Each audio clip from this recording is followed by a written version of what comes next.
Hey, you want to see something really scary? What's your favorite scary movie? I'm gonna scare the hell out of you. What was living behind that boy's eyes was purely and simply evil. They're coming to get you, Barbara.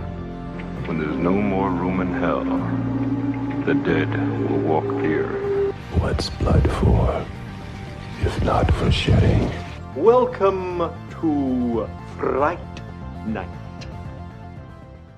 Welcome back to Jump Scare. I'm Betty. And I'm Chad. This week, we're going to be talking with Mr. Stephen C. Miller about his new film, Werewolves. Glad to have you on the show, sir. Hey, thanks for having me. This is really cool. All right. Now, Werewolves is going to be released this Friday in theaters, which is great. You don't often see, horror movies that are not Saw or something getting released in theaters. Yeah, it's kind of wild, to be honest, because, I've made quite a bit of films. They all tend to do some kind of small release, which is like 10 cities, 20 cities. But, to get theaters across the country for the most part is absolutely surreal for a filmmaker like me who's been striving really hard to get his films out there. So this is pretty cool. Yeah, to have it out there and it's going to be on the same screens all over with all the other big releases that are out there. It's pretty awesome. It's crazy. It's kind of scary. You're kind of like, right, we're up against the juggernauts of movies right now. And what's crazy is they're just destroying right now, which is great for movies. And so their holdover, I don't know that we expected them to be so big coming into the second weekend as they are, or third weekend for some of them. Awesome for movies. We'll see how we fare. To be honest, I'm just excited fans are going to get to see it on the big screen. Doesn't really matter to me how big it does, as long as fans get a chance to see it.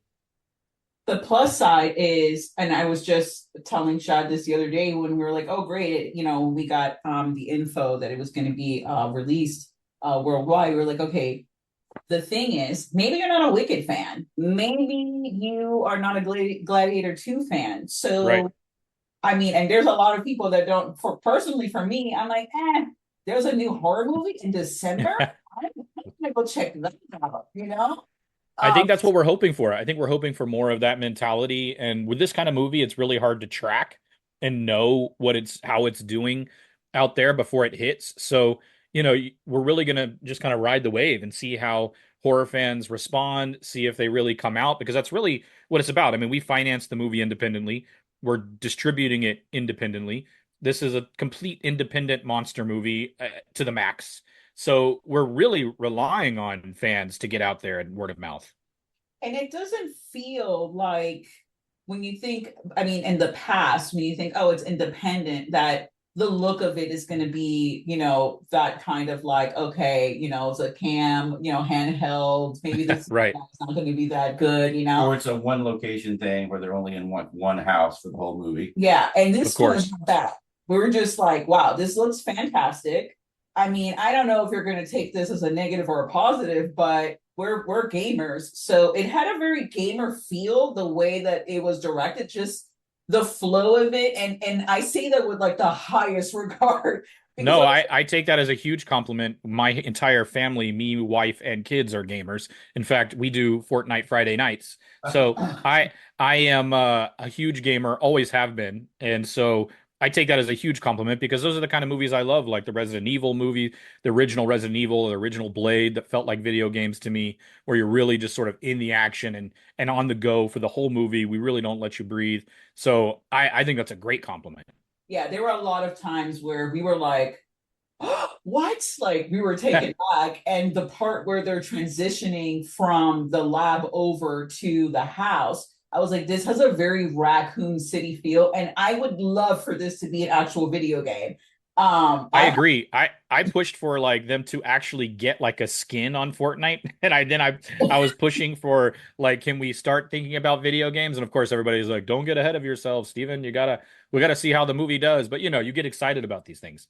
Of course. No, I mean, I'm very happy that you have the same view, because I was just like, I just love the look of this.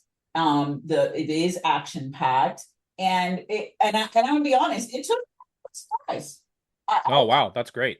I went in with a negative thought. I was just like, okay, like this is an indie film and I just don't know what to expect. So I was really, really taken back and I'm like, okay, this is definitely an add to our collection because I can it's it flows really well and there are some brutal scenes which I appreciate.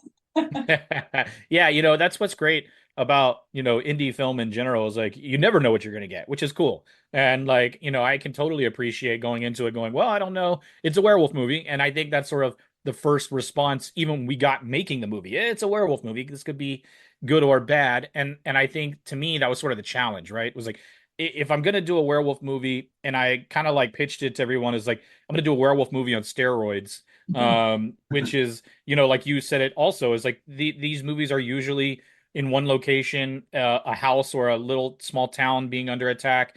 To me, it was about, okay, can I take it to the max with the least amount of dollars that we have, and really try to push the envelope so that way the audience comes out going, whoa, we were satisfied.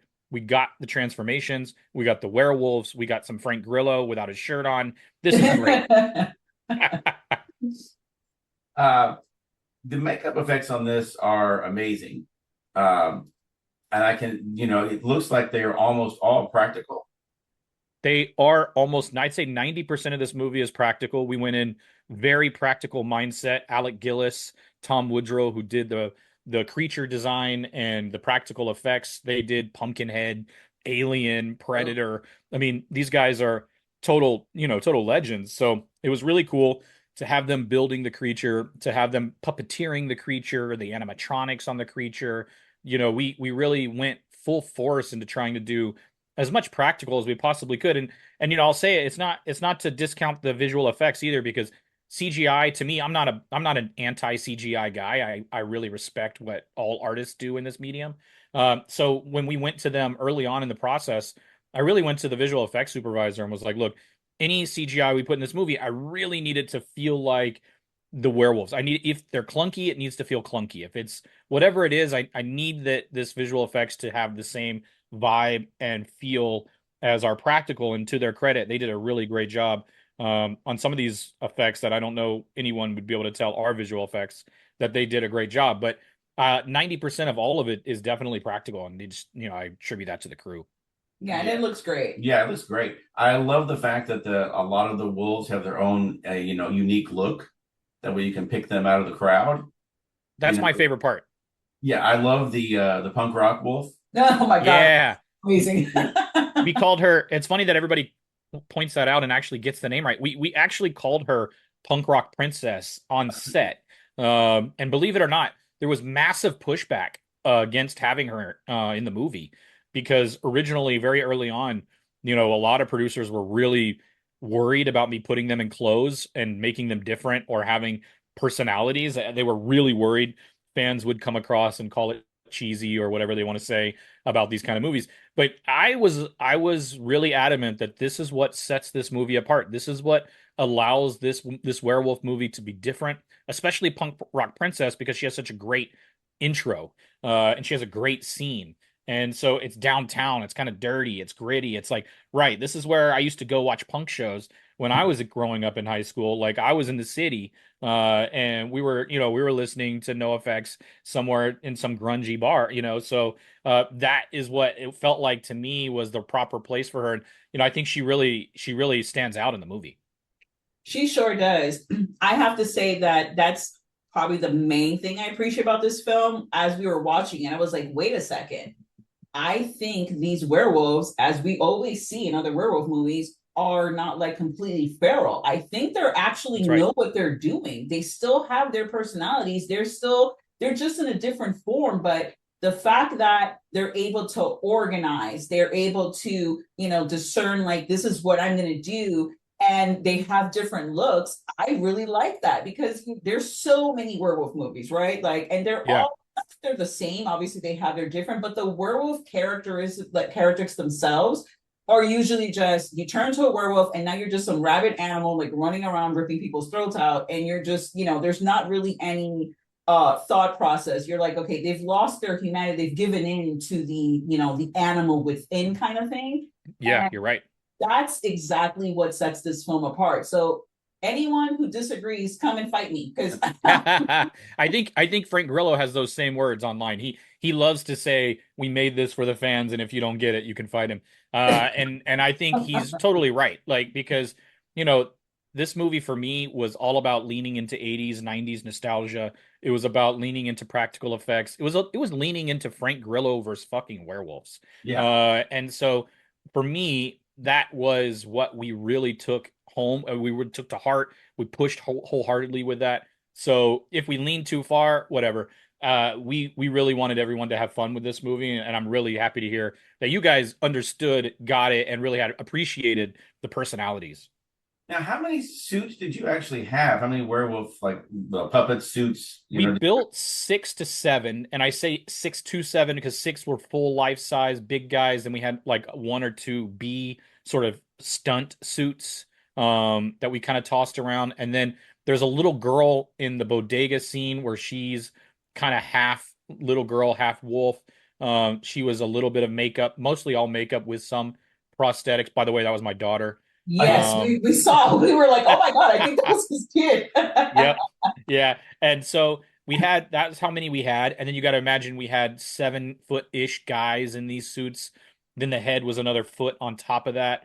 So these suits weighed about 80 pounds. And then you have all of the animatronic guys that have to be around them and behind them and puppeteering and doing all of the things with their faces. So the insane dance that it took to get all of these guys on screen with action and sometimes in the rain was astronomical as far as difficult level. But luckily I just was surrounded by insanely talented people that were really great at their job, that allowed me to really just focus on making the movie, and everything else fell into place. So I was really lucky to have such a strong crew. Well, what I was thinking is that you probably didn't have as many suits as it looked like on screen at one time, because it looked like there was a lot more than 5 or 6, 7 werewolves on screen at one time. And I always love that that's what kind of making like that, where you can trick the audience into thinking there's 40 werewolves on screen when you only had 5 suits. The beauty of editing, the beauty of just changing their clothes and styling their hair a little different, right? Like, so cool. Like, and that's why another reason I kept saying personalities is important, because we can have a million personality wolves with 6 suits. So very, very fun for us to do. Now, Frank Grillo obviously is, like you said, he's on the line talking about this a lot. Was casting him a deliberate nod to the Purge movies, or was that just kind of a happy accident? It was a total happy accident. In fact, when I first read it, it wasn't really pitched as the Purge with werewolves. It was more like, I think it was somebody pitched it like Escape from New York or something like that with werewolves. Okay. And then, but I gave it to Frank, and Frank read it, and he called me the next day, and he was like, "Dude, this is the Purge with werewolves." I mean, he said it, and I was like, "Oh shoot, you're right. Like, this totally is the Purge." Well, we need to bank on that, because that to me is a great hook. And so we kind of ran with that. I mean, we did in script form tone it down. I went back and watched the Purge, and I was like, okay, we got to tone some of this down. It can't be too exact, but we definitely had fun with that, and we definitely felt like that was the tag. It reminded me a little bit of I Am Legend too. For sure. With everybody turning in the world and seeing kind of like the beginnings of it, where some of the I Am Legend versions of it show just years and years afterwards, where everybody's already turned. But this was kind of reminding me of the beginnings of like the Omega Man with Charlton Heston, where they're you're seeing the beginnings of the whole catastrophe. Yeah, and you're still just sort of dropped right into it at the same time, which is cool. Like, I love this kind of movie where you don't have to do too much explaining about what happened. You really just get dropped into the shit, and then you're just on a ride to learn about it as you go. To me, that's what's really fun about movie making, is allowing the audience to learn and almost create scenarios in their head as they go, and really build the world out in their head. I don't have to do too much world building on screen, because I think the stuff we're doing on screen allows them in their head to build it out even further, which is a lot of fun, and hopefully we get to expand on in the next one. Yeah, so I was gonna say, do you have plans for more? We have plans. There's a great concept script that's happening right now. Frank loves it. We're all on board for it. I think it's about, will the movie, do well enough to warrant the sequel as far as financial states go, which is, what it's usually about, unfortunately. But hopefully it does. Hopefully we get to, because I believe the world of this movie is very expansive. I'm a big fan of Planet of the Apes movies. And so to me, this is a movie that can sort of go with that same trajectory. And seeing this happen, and seeing wolves, what happens when these things start to get a lot smarter, and can they talk, those kind of things, like all of that, where can we go with it? So that's what I'm excited about.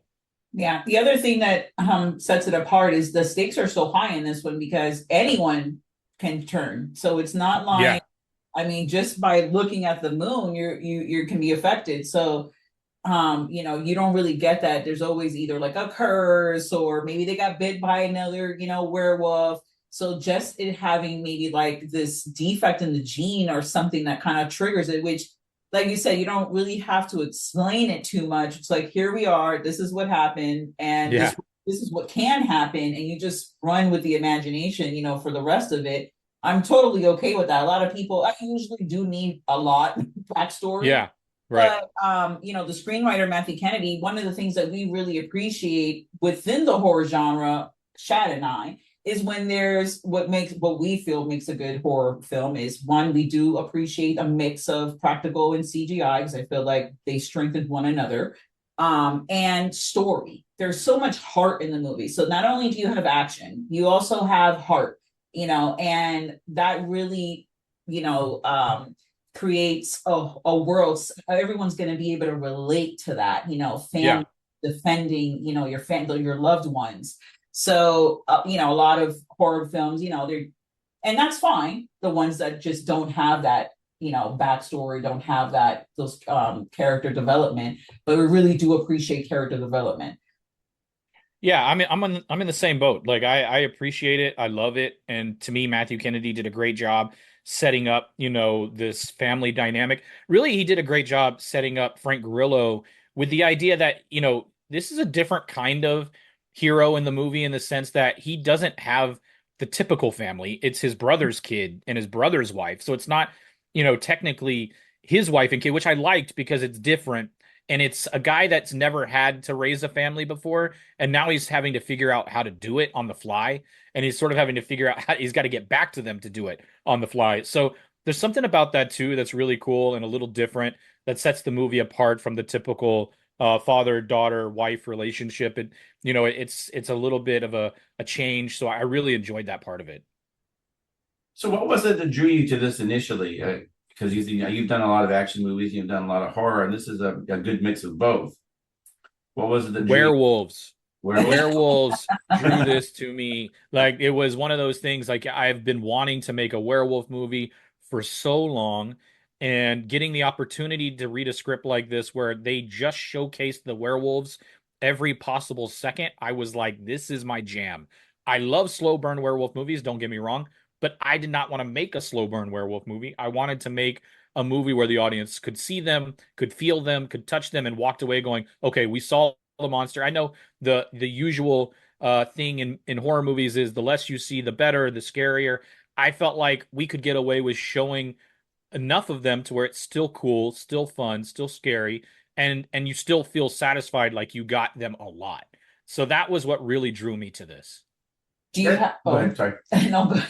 Yeah, that's what I like about this one too, is that, like, you see enough of the werewolves that you get a sense of what they look like with the personality, but you don't see so much that they become common and you're not scared of them anymore. Right. You don't see too much where you start to see the flaws, right? Where you start to see, okay, it's a guy in a suit, right? Like, so, like, that's the delicate balance when you're making a movie like this, not just shooting it, but really editing it. Because when I'm shooting it, I'm shooting everything, right? Like, I'm just going to go full on shooting everything. And then when it gets to the edit, and my buddy Greg McLennan, who edited the movie, when he's going, hey, look, I think we could cut this down and keep this here, or snit here and go there. You start to see, yeah, you're right. We want to see them, but we want to get off of them. We want to see them, get off of them. I think that was our sort of goal. We had I think it was like a 2 or 3 second rule, where it was, we're going to stay for 2 or 3 seconds, move on. As far as with the wolves going, I think it worked really well. Now, going back to what you said about what drew you in was the werewolves, do you have one movie that is your like go-to werewolf movie that you just love? Yeah, it's Dog Soldiers. Dog Soldiers is my go-to werewolf movie, and then it would have been The Howling. Those two movies I love, and I know Dog Soldiers is a little more recent, but there's just something about that movie that sticks with me and that I really appreciate. And Neil Marshall just directs the shit out of it, so I really enjoy that movie. Yeah, The Howling was the first werewolf movie I remember seeing as a kid, and the ending of that one just freaked me out.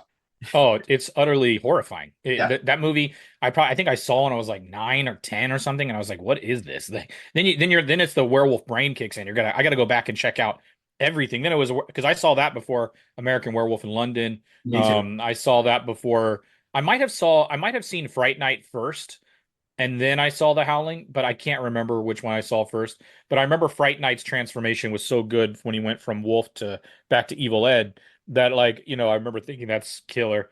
But and then it was Silver Bullet at one point that I was really this movie's freaky. So yeah, I mean, and I even think Bad Moon in the mid '90s was really fun. Oh yeah, that one was fun. Oh yeah, we covered that movie. Yeah, we talked about that one time on an episode. Yeah, we're also werewolf fans. I can tell, and it's nice to be here. Now I have to say the one thing that irked me, which it's one of those things where it's like, okay, that annoyed me, but humans, so I accept this. They had a whole year to get ready for this, and they only had 12 shells. Yeah, that's one of those things that you're also sitting there and you're going, oh shit, like wouldn't he have had like 1 million shells at this point? And you're already it's to be honest, it's a total oversight at the end of the day, because we were making the movie and we were so gung-ho with all the other little bitty things we were focusing on in the script. I remember when we got there to shoot it and I looked at my DP Brandon Cox and I said, wait a minute, she only has 4 shells left. And Brandon looked at me and he was like, oh fuck. he was like, has that always been in the script? And I was like, I don't know how we missed this. And we're on the day of shooting and we just looked at each other and we just went, yeah, we're just gonna go with it. Because it is also one thing that we looked at that we were like, well, I feel like also, when you really start to analyze it, you're like, I don't know, I think I just would have built an underground bunker and stuck them in that. At the end of the day. So I guess you have to sort of lean on the idea that it's possible that they were hoping it wouldn't happen again. They weren't too sure it was going to. But I agree with you. I'm in the boat with you. No, you know what? Like I said, I totally accepted it. I was like, okay, this irks me, but I'm a human. We make mistakes, and also you're just the whole. I don't want to say the what is it? You just think that you're going to come out of it, and like you said, it's not going to really do what's going to look. We live in Florida, so it's like, oh, a hurricane's coming every 5 seconds. Honestly, we're not the people that are rushing out buying every single canned item and buying like totally full stacks of water. We're like, oh, we got the water, we got batteries, we're good. We don't really, because that's human nature, even and I feel like it also highered the stakes. So I was like, okay, I guess it annoyed me because I'm like, damn it, you had 365, like, come on. But at the same and time, especially because it takes place in Florida. Technically, I know my Floridians got a lot of ammo. I know this. Yeah. So I know how it goes, but I appreciate you going with it, even though the irks. But to me, to be honest, this is what I love about movies. Like I love that movies can draw out different emotions in people. Everybody feels differently about a different movie, or the same movie they feel very differently about. I'm not one that has, look, I understand the game. I understand critics. I understand people are going to love and or hate things. So to me, like, I love that about movies. That's why I make it. I think it's fun to be conversational about it. I like it when it's controversial things. So to me, this is all stuff that makes the movie worth talking about. Yeah. And sorry, I lost my voice there for a second. We wanted to mention too that we enjoy your remake of Silent Night quite a bit. Oh my God. I mean, I could not care less about that first movie, the original one. I was just like, this movie, it was like, yes, finally, like, okay. again, it's like Santa Claus on steroids, right? Yes. Like, so like I think that's sort of like my MO, I guess, when it comes to movies, is I like to take whatever the typical version of it is and just go even more batshit crazy. But Silent Night is one of my, it's a soft spot in my heart. It was my first studio film that I did, and it was my first real film with like big time actors like Malcolm McDowell, Jamie King. So for me, that was, crash course in slasher filmmaking, and I had a fun time with it. Yeah, I was gonna say it must be hard to, or a little intimidating at first to direct Malcolm McDowell. Oh wow, he's the man. He's a beast. He is very cool. But you're right. To be in the same room with someone like him who's just so experienced, a decorated actor. He's just amazing. But what's great about him is he's so like great at putting you at ease and letting you know he's there because he wants to be there and he loves the material and he wants to have fun with the movie. So we had so many great conversations. He's just a great human. Yeah, we heard him. We went to a convention and we sat through his panel, and he just seemed so personable and he was just so real. So it was just like that must have been. I mean, we're fans, so He's we very real. loved That's a good every word. second of him talking. It was very fascinating. Yeah, he's very real. He's super cool. He knows what he does very well. And you hope to get actors like that on your set. All right. Well, thank you very much for coming and talking to us today. We appreciate it very much. And Werewolves will be out in theaters this Friday. We will have this episode out on Friday as well. And Yeah.